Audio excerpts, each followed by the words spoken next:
Hello folks, welcome to this week's edition of the Satori Traders Precious Metals News. I'm doing something a little bit different this week. I've split up the video into two segments. In this segment, we're going to focus on mining stocks in particular instead of doing a broad overview of all the markets. But to set the context for the mining stocks, let's give a quick look at what's going on in the gold space in particular as our proxy for precious metals in general. And so here in the gold monthly time frame, we can see that, there's really no cause for excitement. Gold has done it's a significant pullback, but it's still within the bounds of building the right shoulder of this head and shoulders pattern, which still puts this 2357 gold target into play. There's nothing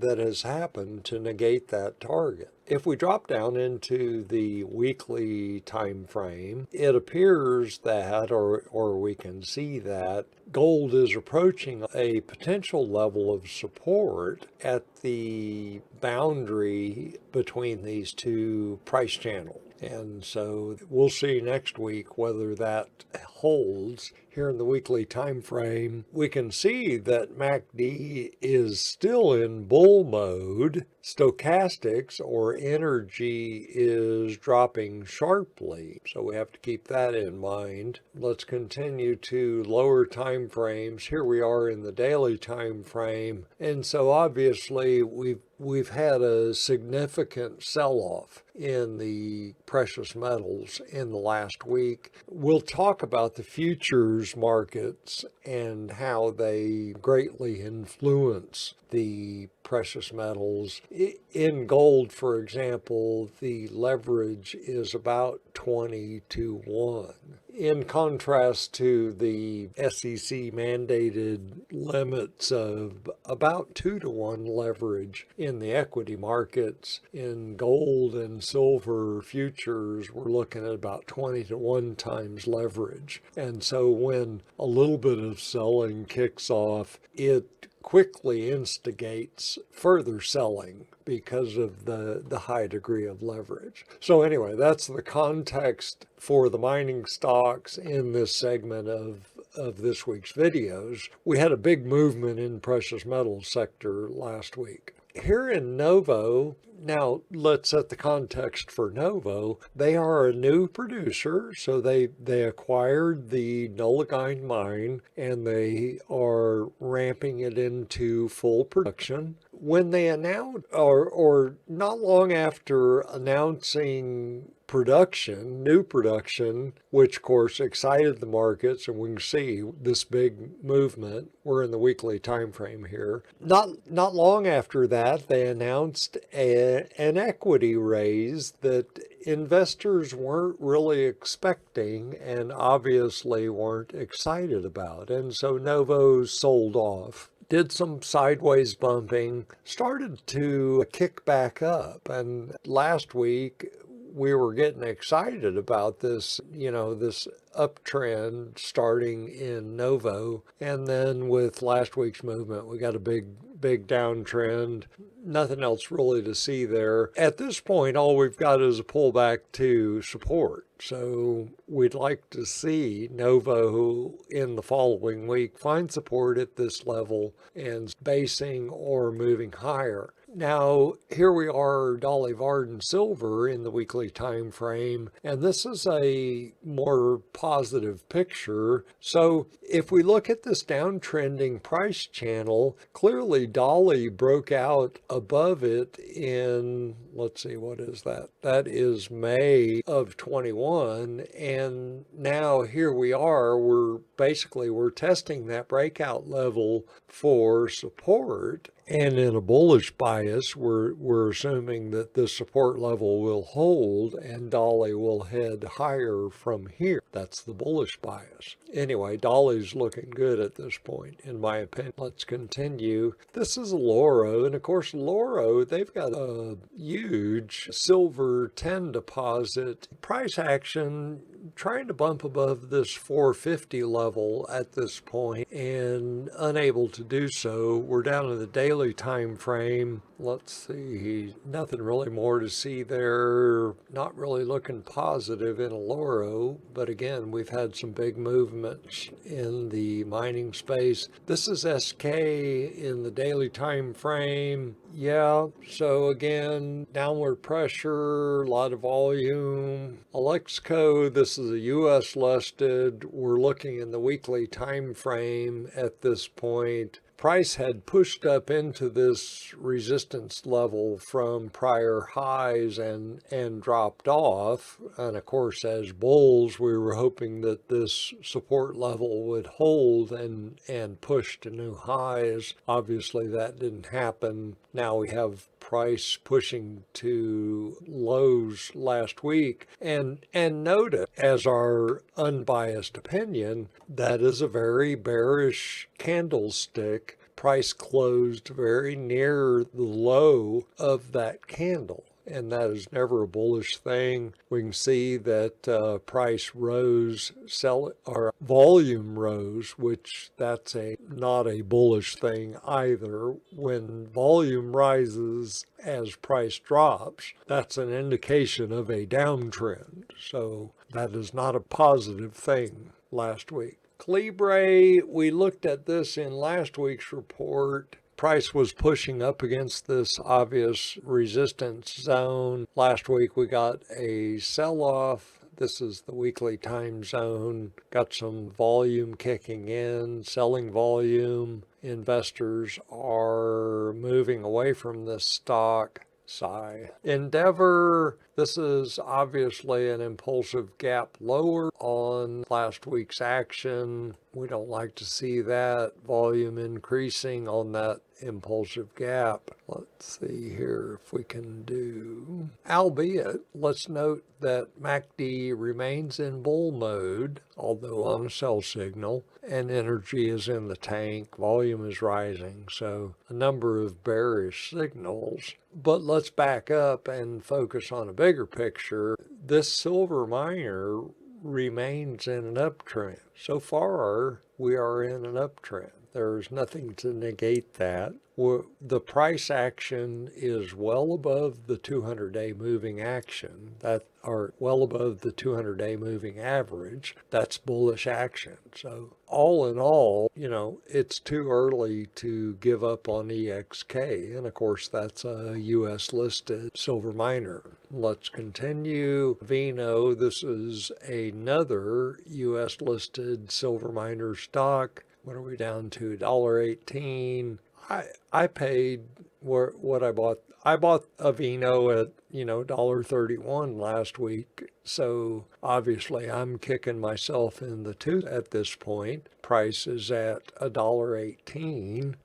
Obviously I'm losing money if I were to choose to focus on it that way. As an investor, I'm not going to sweat that, and I'm not willing to suffer the transaction costs of moving in and out of a Vino at this point. And this is where our time frame as investors really comes into play. What is your time frame? In the current secular bull market for precious metals, I am adopting more of the investor time frame, which, call it buy and hold if you will. I'm not interested in trading in and out of the mining stocks or the physical metal in this particular cycle. I've got other things to focus on right now. So I'm okay with this current action. Let me continue. Lion 1, obviously this is disappointing. Lion 1 has the goods, in my opinion. They've got a large land package. They have demonstrated results from drill assays. That's not what I would like to see from price action. They're just coming out of COVID lockdown. Anyway, let's keep rolling.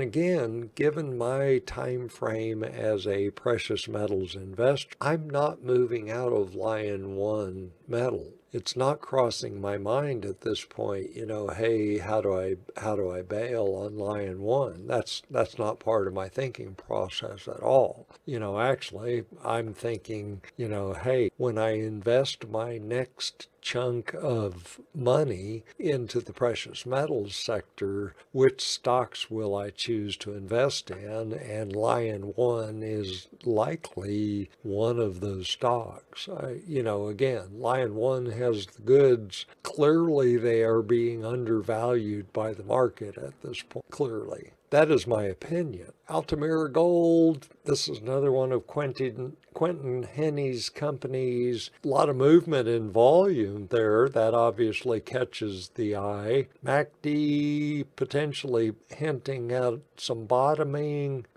Histogram is moving upwards at this point. Interesting to see what will happen with Altamira going forward. Obviously, this is a penny stock, 28 cents currently. This looks like it could be some bottoming action. Interesting accumulation distribution into investors, regardless of this price action, which, appears dramatic at first glance. Regardless of this price action, investors are continuing to hold Altamira. So if you're interested in penny mining stocks, that's one you might look at. Energy, as based on stochastics, is rising. Again, we have hints at bottoming in MACD. So Altamira not looking bad. And this is in spite of the overall movement in the precious metals sector last week.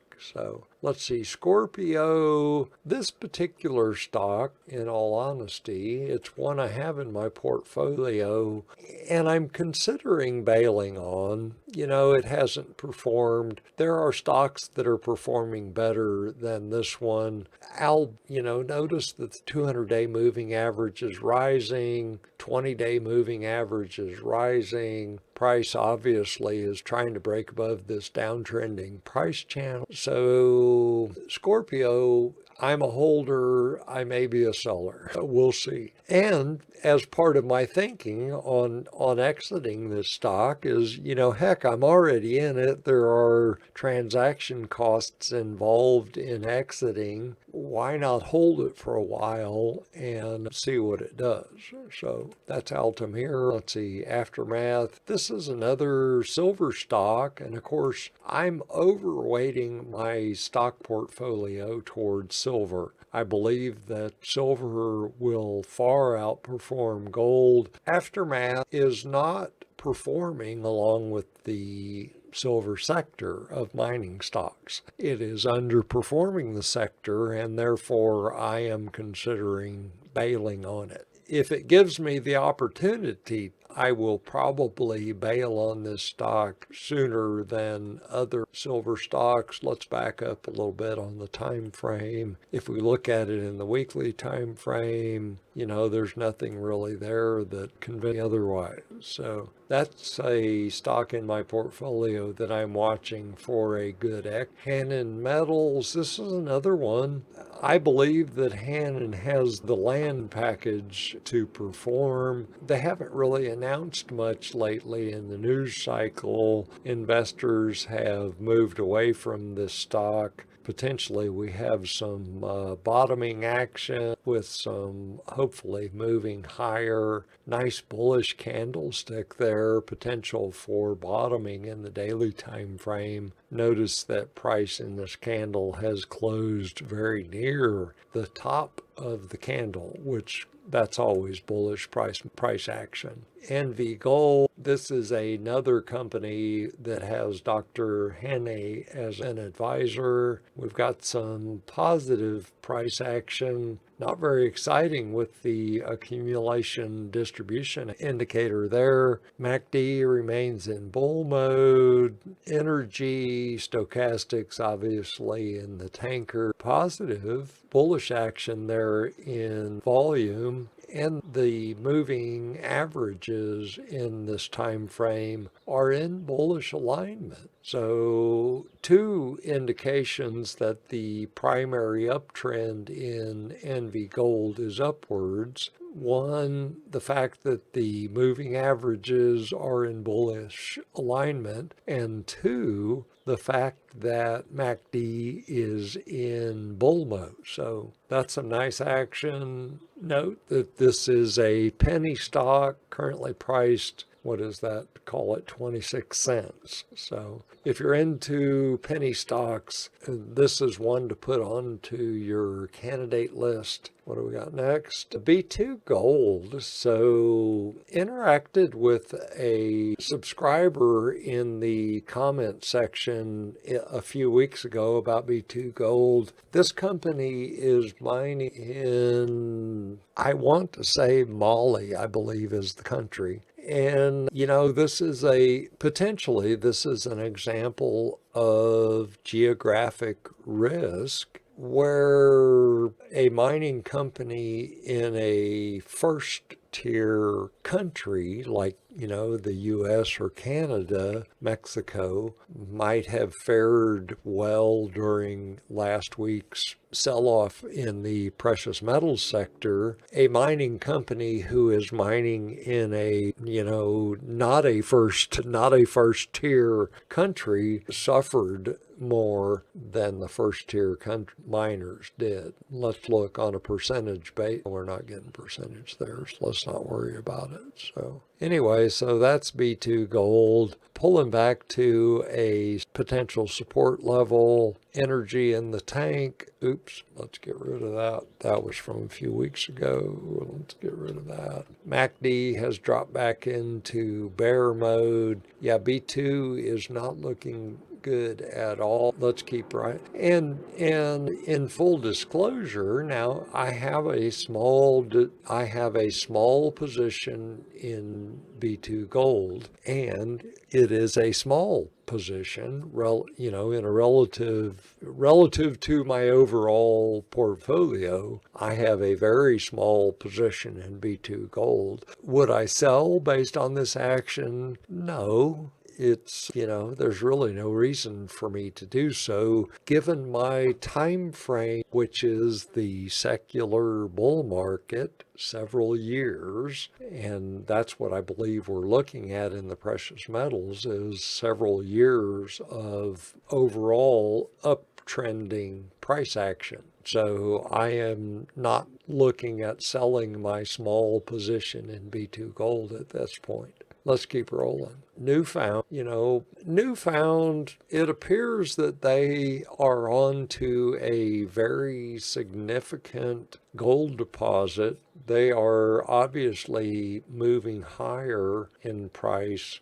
Big dip down, let's see, daily time frame. Yeah, so this was just last week. So last week we got a big dip down to the 50-day moving average. Yes. 50-day moving average, and a big strong bounce higher. So Newfound Gold, really, they have the goods, or it appears that they have the goods, and will be moving significantly higher from this point. I was just listening to an interview this morning with Eric Sprott. He's very excited about his investments in Newfoundland, and of course Newfound Gold is one of those investments. So that's Newfound Gold. Folks, that's all I've got. Thank you very much for hanging out with me this weekend. The mining stocks are obviously an interesting investment, and let's keep moving forward. Have a fantastic week going forward. I got to do the other video now. Talk to you soon. Bye.